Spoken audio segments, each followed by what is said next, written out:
Food ബിസിനസ്സിൽ പാഷനേറ്റായ നിങ്ങൾ വളരെ കഷ്ടപ്പെട്ട് ഫുഡ് ട്രക്ക് സെറ്റപ്പ് ചെയ്ത് കഴിഞ്ഞ് കുറച്ച് കഴിഞ്ഞപ്പോഴാണ് മനസ്സിലായത് ഓക്കെ എന്തോ ഒരു പ്രശ്നമുണ്ട്, കസ്റ്റമേഴ്സ് ആരും കൂടുന്നില്ല, ആദ്യത്തെ ഒരു ഹൈപ്പില്ല.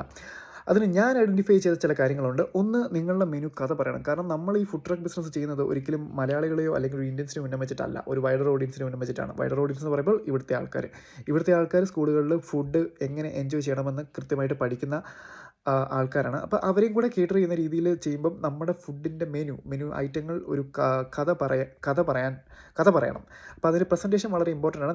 നിങ്ങളതിൻ്റെ നിങ്ങളുടെ സിഗ്നേച്ചർ ഡിഷിൻ്റെ വീഡിയോസ് ആക്ച്വലി ടിക്ടോക്കിലോ ഇൻസ്റ്റാഗ്രാമിലോ പോസ്റ്റ് ചെയ്യുന്നത് വളരെ വളരെ നല്ലതായിരിക്കും. പിന്നെ അത് മാത്രമല്ല, നിങ്ങൾ ഫുഡ് ട്രക്ക് ബിസിനസ് തുടങ്ങുമ്പോൾ ട്രക്ക് തന്നെ ആയിരിക്കണം ചൂസ് ചെയ്യേണ്ടത്. കാരണം വെച്ചാൽ ഇതൊരു ലൊക്കേഷൻ ആൻഡ് ഇവൻറ്റ് ഡ്രിവൻ ബിസിനസ്സാണ്. അപ്പം ട്രക്ക് ഉണ്ടെങ്കിൽ നിങ്ങൾക്ക് ഇത് ഡ്രൈവ് ചെയ്ത് വേറെ ലൊക്കേഷനിലോട്ട് പോയി പുതിയ പുതിയ സെയിൽസ് പിടിക്കാൻ പറ്റും. മാത്രമല്ല, നല്ല വെതർ അല്ലെങ്കിൽ ആ ലൊക്കേഷൻ മാറ്റി വേറെ ലൊക്കേഷനിൽ പോയി നിങ്ങളുടെ സെയിൽസ് കൂട്ടാനും പറ്റും. പിന്നെ ഇതുപോലെയുള്ള ചെറിയ ചെറിയ ബിസിനസ് ടിപ്സുകൾ, ideas, out of the box ഐഡിയാസൊക്കെ അറിയാനായിട്ട് എന്നെ ഫോളോ ചെയ്യുക. നമുക്ക് ഓർമ്മയുണ്ടല്ലോ നമ്മുടെ 10K ചലഞ്ച്. നമുക്ക് 10K ഫോളോവേഴ്സ് ആകുമ്പോൾ ഇവിടുത്തെ സോളിസിറ്റർമാരും ബിസിനസ് കൺസൾട്ടന്മാരും അക്കൗണ്ടന്റുമാരും പൈസ മേടിച്ച് തരുന്ന പല സർവീസസും ഞാൻ നിങ്ങൾക്ക് റീൽസിലൂടെ കാണിച്ചു തരുന്നതായിരിക്കും. അപ്പോൾ എല്ലാവർക്കും ബൈ.